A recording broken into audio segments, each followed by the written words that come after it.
Kecanduan gadget atau gawai pada periode emas perkembangan anak juga menjadi persoalan serius. Jawa Timur mengalami gangguan kejiwaan. Saat ini keduanya menjalani perawatan medis karena tak lagi mengenali kedua orang tuanya. Saat ini kita sedang hidup di era digital. Kini anak-anak tidak lagi tumbuh di tengah cerita, melainkan mereka tumbuh di tengah layar. Menurut Kemendikbud tahun 2023, sebanyak 45% orang tua mengaku menggunakan gadget sebagai alat dalam pengasuhan anak usia dini.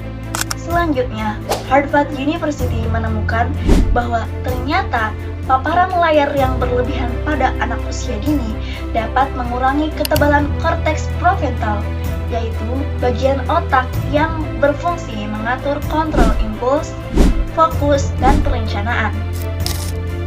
Di balik itu semua, penggunaan media digital pasti ada sisi positifnya.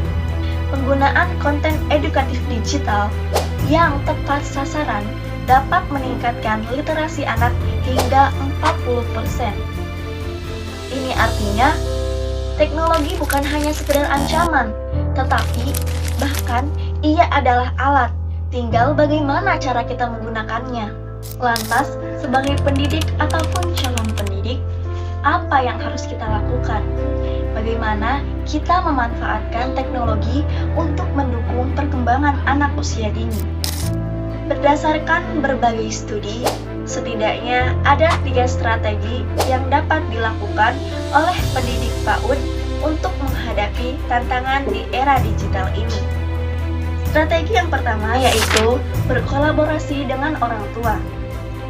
Guru dapat berkolaborasi dengan orang tua, terutama dalam pembatasan penggunaan layar gadget ketika di rumah. Berdasarkan pedoman WHO, anak usia 0 hingga 2 tahun tidak disarankan sama sekali menggunakan gadget.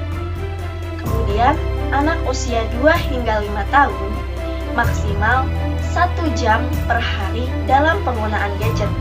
Itu pun dengan pendampingan orang tua. Kemudian, pendidik juga dapat menghimbau kepada orang tua untuk selalu mendampingi anak ketika sedang bermain gadget. Strategi yang kedua yaitu gunakan teknik penggunaan aktif.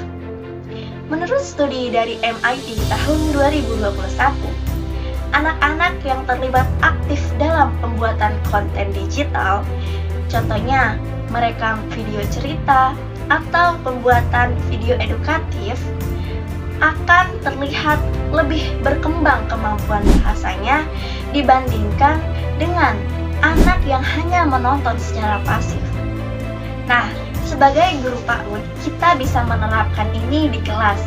Misalnya, menyajikan video edukatif melalui proyektor, kemudian anak diminta untuk menceritakannya kembali dengan cara direkam ataupun tampil di depan teman-temannya.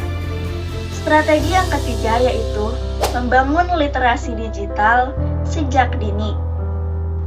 Anak-anak memang belum bisa membedakan mana yang baik dan mana yang buruk, tetapi mereka bisa belajar bagaimana cara menggunakan teknologi dengan benar. Di sini kita bisa mulai dari hal sederhana, seperti mengajarkan bahwa tidak semua yang berada di layar itu adalah sesuatu yang benar. Kemudian, kita bisa mengajarkan kepada anak meminta izin sebelum menonton video. Dengan data yang kuat dan strategi yang tepat, teknologi bukan lagi musuh, melainkan bisa menjadi sekutu terbaik dalam perkembangan anak. Maka dari itu, yuk mulai hari ini menjadi bagian dari perubahan. Kita tidak bisa menghindari era digital ini, tetapi kita bisa memanfaatkannya untuk mempersiapkan anak tumbuh cerdas di dalamnya. Ayo menjadi pendidik yang bukan hanya mendidik dengan hati, tetapi juga dengan literasi digital. Karena pendidik yang melek digital adalah garda terdepan dalam membentuk masa depan anak. Bukan hanya cerdas, tetapi juga berkarakter.